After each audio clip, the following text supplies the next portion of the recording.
2012년 1월 5일 아침 11시경 일본 도쿄에서 벌어진 사건입니다. 대만의 여자 유학생 2명이 도쿄의 한 기숙사에서 살해되었습니다. 같은 기숙사 건물에 사는 대만 유학생들은 평소에도 잘 어울려 지냈습니다. 일본에 유학 왔어도 같은 나라 친구들끼리 서로 의지하며 지냈습니다. 그러던 어느 날 이 학생들은 같이 홋카이도로 여행을 가기로 약속했습니다. 하지만 여행 당일 아무리 기다려도 여학생 중 한 명이 나타나지 않았습니다. 그래서 친구 한 명이 그 여학생의 방을 찾아갑니다. 그런데 아무리 불러도 대답이 없고 문도 잠겨 있어서 이상하게 여긴 남학생은 선생님에게 보고합니다. 선생님이 가지고 있던 보조키로 문을 열고 들어가자 집 안에 쓰러져 있던 두 여학생을 발견합니다. 한 명은 21살 린양이고 다른 한 명은 23살 주양입니다. 둘 다 일본의 어학연수를 와 있던 학생이었습니다. 발견 당시 린양은 부츠를 신고 있는 상태로 현관 근처에 쓰러져 있었습니다. 주양은 2층 침대의 아래층에서 발견되었는데 잠자는 도중에 살해당한 것으로 보였습니다. 두 명 모두 목, 가슴, 복부 등 20여 곳에서 자상이 발견되었습니다. 하지만 집안에 몸싸움을 벌인 흔적은 없었고 금품도 그대로 있었기에 아는 자의 범행으로 추측되었습니다.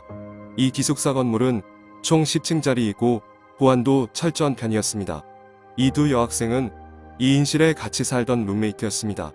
주양은 미국에서 유학한 후 일본에 어학연수를 갔으며 아버지는 대만의 신발 제조사의 부사장이고 형제자매들도 모두 해외에 유학 중인 상당히 부유한 가정에서 자랐습니다. 기이한 것은 주양은 사건 발생 얼마 전에 본인의 페북에 이런 글을 남긴 적이 있습니다. 누가 또 날 쫓아와 죽이는 꿈을 꿨어. 린양은 대만에서 대학교를 졸업한 뒤 평소 일본 애니메이션을 좋아하고 디자인에도 관심이 많았기에 일본으로 어학연수를 간 것입니다. 사건 당일 린양은 원래 유학생 친구들과 홋카이도에 여행 가기로 되어 있었습니다. 외출복으로 갈아입고 여행 가방을 챙겨 기숙사를 나서려던 참에 누군가에게 살해당한 것입니다. 일본 경찰은 사건 당일 저녁 한 남학생을 유력한 용의자로 지목합니다. 또한 이 용의자의 기숙사에서 증거물들을 확보했습니다. 이 학생은 두 여학생의 같은 반 유학생인 31살 장 씨였습니다. 장 씨의 집안은 장어식당을 경영하고 있었고 경제 상황은 부유한 편이었으나 대학 졸업 후 취업에 실패한 뒤 집의 가업도 이어받기 싫었던 그는 방에 틀어박혀 게임만 했다고 합니다. 31살이나 되었는데도 취업 경험이 전무하였고 당시 일본에서 어학연수 중이었습니다. 어학연수 중에 린양을 좋아해서 쫓아다닌 것으로 보이며 페북에 친구들끼리 놀러간 사진들을 봐도 이들이 평소에도 자주 같이 놀러 다녔음을 알 수 있습니다.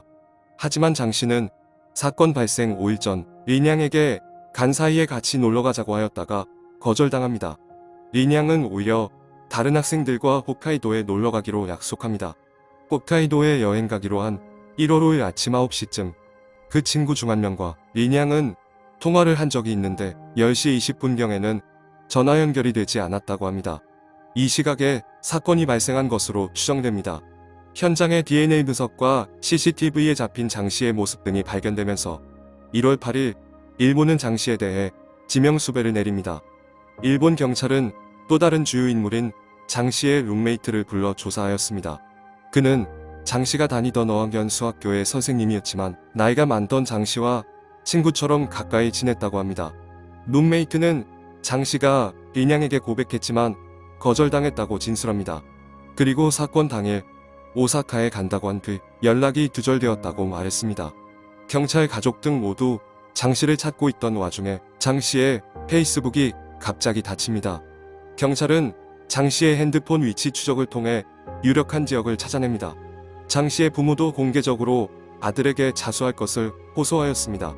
하지만 이날 저녁 일본 전역 TV에 긴급 속보가 보도됩니다.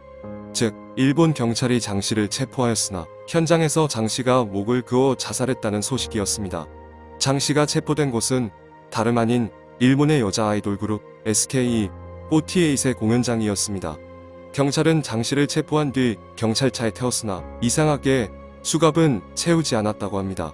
경찰서에 도착하여 차에서 내리던 도중 장 씨는 숨겨놨던 칼을 꺼내 자신의 목을 그었다고 합니다. 곧 병원으로 이송되었으나 출혈과다로 사망하게 됩니다. 친구들을 살해한 후 도망 다니던 와중에서도 여자 아이돌을 쫓아다닐 생각을 한 장 씨에 대해 모든 이들은 할 말을 잃었습니다. 체포 과정에서의 경찰 과실에 대해서도 말이 많았습니다. 왜 몸수색을 제대로 안 하고 수갑도 채우지 않았는지에 대해서 말입니다. 경찰은 이에 대해 당시 장소가 공연장이어서 사람이 많기에 조심스레 장 씨에게 다가가 본인이 맞는지 물었고, 이에 즉시 맞다고 인정하고 반항의 기색이 전혀 보이지 않았기에 수갑은 채우지 않았다고 변명했습니다. 또한 몸수색은 하였다고 밝혔으나 21cm짜리 칼이 어찌 수색 시 발견되지 않았는지 이해가 되지 않습니다. 경찰서로 가던 차 안에서 10여 분간 장 씨는 이런 말을 했다고 합니다. 린양과 주양에게 안 좋은 짓을 저질렀다. 부모님과 가족에게 죄송하다. 유가족들은 이렇게 말합니다. 장 씨가 그렇게 떠난 것은 유감이다. 하지만 두 여학생에게는 너무 불공평하다. 그래서 난 받아들일 수가 없다. 가족들은 차양에서 안타깝게 세상을 떠난 두 여학생의 혼을 위로하고 고향으로 데려갔습니다. 고인들의 명복을 빌며 이 영상을 마칩니다. 시청해주셔서 감사합니다.